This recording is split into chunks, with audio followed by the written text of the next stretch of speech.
Hi, welcome to this new demo flight of the new X4 Desire, the H502S. So this brushed and compact quadcopter, it's including even a GPS, on top, and have a 720p camera also broadcasting the 5.8 GHz FPV signal in NTSC format. You will have with this transmitter including a video screen to welcome the FPV signal, and also a second GPS module to have the follow me function. So this quadcopter, very compact and very lightweight, 152 grams exactly, have the same features than this big brother, the H501S, a brushless edition, but here it's coming in more compact, lightweight with brush motors, some 8.5mm mini by 20, sorry. So the first thing you will have is to perform the compass calibration. Each time you are turning on this quadcopter, you will have to perform the compass calibration locally to your flying zone. Let's go. Okay, so I will turn on the quadcopter. Okay, sometimes the GST connector is a little bit hard to catch. Okay, so you have a GST connector. Okay, and you bind all the cable. Okay, and turn on the radio. The FPV screen is 5.3. Okay, 4.3 millimeters size, or 5 inch, and as you can see written in yellow, you have to perform the compass 1. So you have to take your quadcopter, rotate slowly at least 2 tours, okay, locally. You have to know that I installed the last firmware for both the flying controlling board and for the transmitter. Okay, I am in 1.1.23. So after a couple of tours, the compass 1 should disappear from the screen. Okay, and voila. I don't know why I don't have the FPV signal, so I maybe have to reboot it. Okay, I reboot everything. Okay, one more time, compass calibration. So I will gently rotate clockwise transmitter, the quadcopter.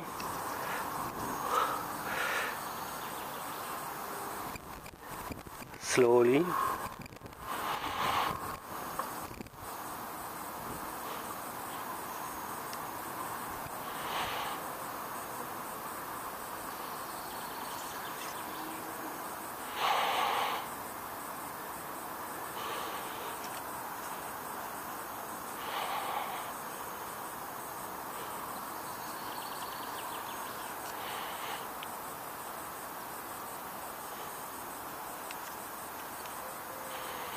He still doesn't want to leave the compass 1. I don't know why.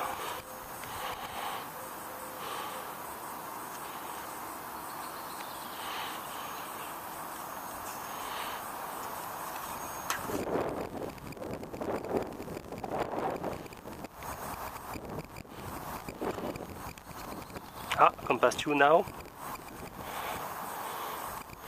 And now point now is down a couple of times.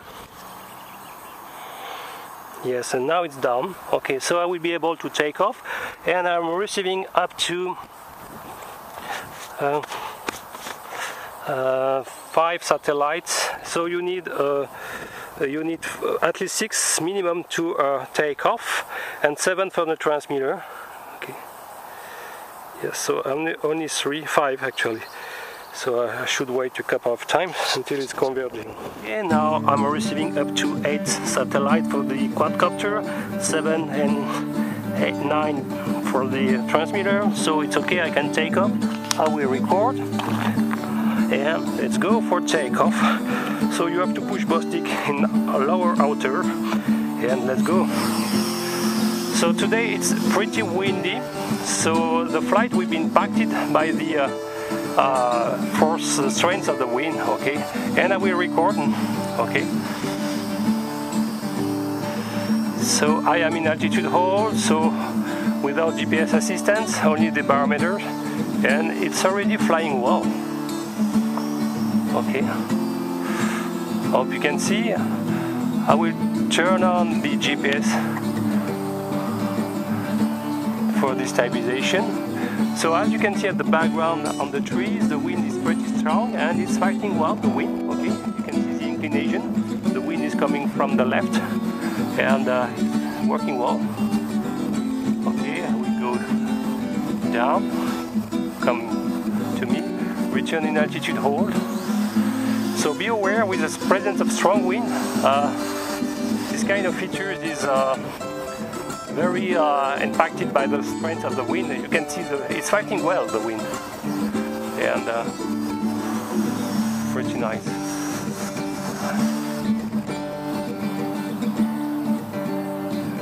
For the range, you can expect something like 200-300 meters without problems. So be aware when you're moving fast forwards. In the altitude hold, sometimes you can lose a lot of altitude, okay? So be aware of it. But it's flying very beautifully. You have a manual flight mode, but you need to enter into the radio transmitter to activate it.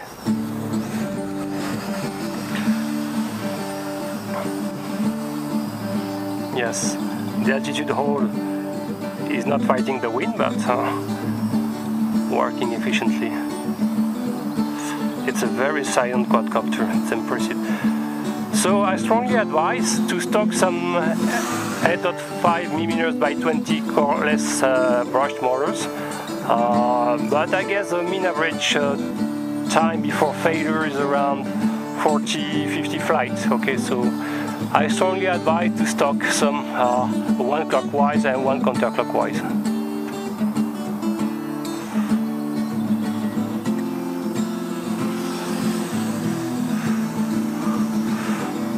I will install GPS mode.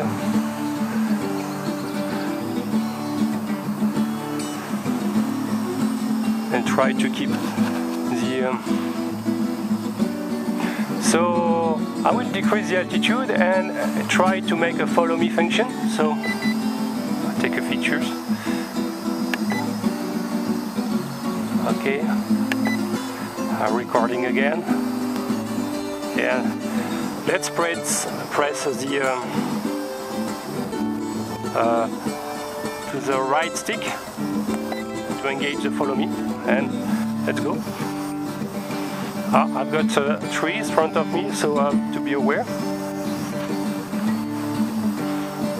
Look at that. Of course, you don't have any obstacle avoidance, so you have to make yourself the path planning. But it's working well. Drifting laterally, I've got a lot of mud around. It's raining recently a lot, so it's working well.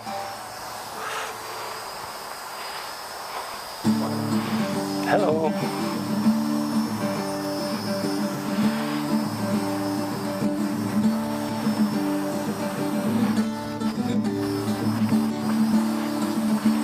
Try to keep you in the focus each time. Try to not walk into the big mud.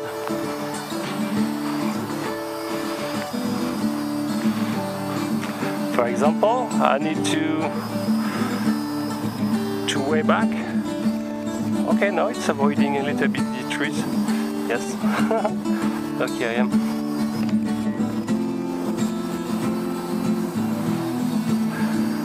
I can see on the FPV screen that the wind is perturbating a lot the stabilization, but I was in the wind-free condition. I was very surprised by the stability of this quadcopter. So at least you have some example how it's fighting the wind, this quadcopter pretty efficiently. Okay. So really I like it. It's very one drawback is maybe the frame rate drop. of the FPV part compared to the big brother. You have only 17 frames per second, something like this.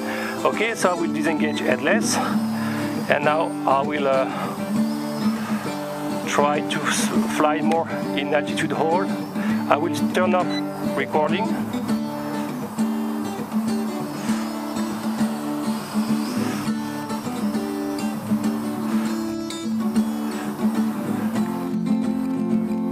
Sometimes it's pretty hard to lose altitude fast because the altitude hold don't allow you. Okay, so I will land and engage the manual flight. Press auto. Okay, so now I will install in the shadow. I will press down the left stick, long click on the right and enter into the menu, and you can set manual to yes, on and exit and exit. So now I'm flying if I want in manual flight. Be aware the throttle stick now is fully proportional, so you are applying yourself your current value, and I guess maybe it's possible to the pitch and roll angle are not really improved versus the altitude hold. At the yaw rate is not bad at all.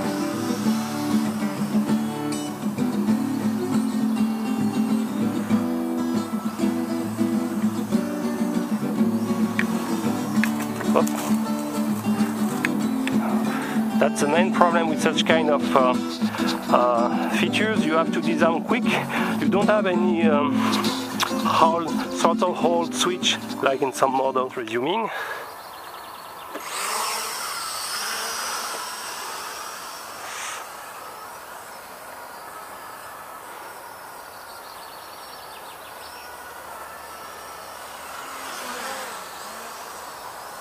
You have really to press down the throttle stick to really lose altitude.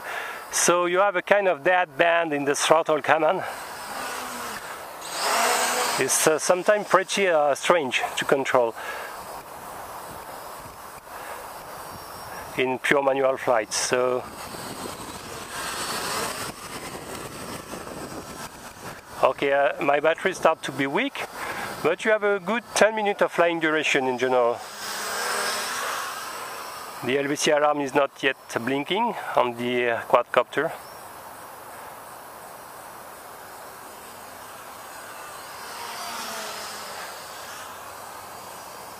I really like it.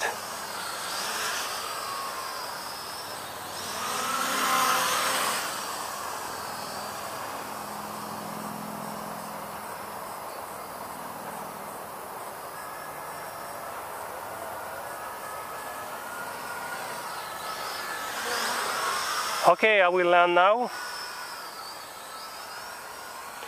and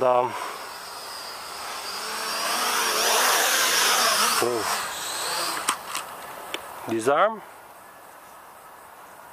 Okay, so it was a new flight for this excellent model. The FPV parts and the follow me function, etc. is working pretty efficiently. So it's a very compact and lightweight model. 150 grams is just amazing light. Okay, everything is included. Well, maybe the FPV part could be a little bit better. Okay, at least without this frame rate drop compared to the larger model, and maybe a 1080p camera would have been great also to include. Probably in the future evolution of the battery is a little bit hot, motors not so hot, so it's pretty good. And this machine could be the first very transportable follow me platform. Okay, wow, the 720p camera is not amazing. It's a little bit overexposed, the frame rate not perfectly constant, and light sensitivity in average, but it's already very transportable, and I don't think you can hurt someone, okay, with such compacted lightweight. Is under 100, well, close to 150 grams. So it's a pretty good solution to perform some fast shooting, okay, in any extreme condition. Okay, I hope you will like this video. If you like it, please thumb it, and if you like my channel in general, please subscribe. See you next time. Bye bye.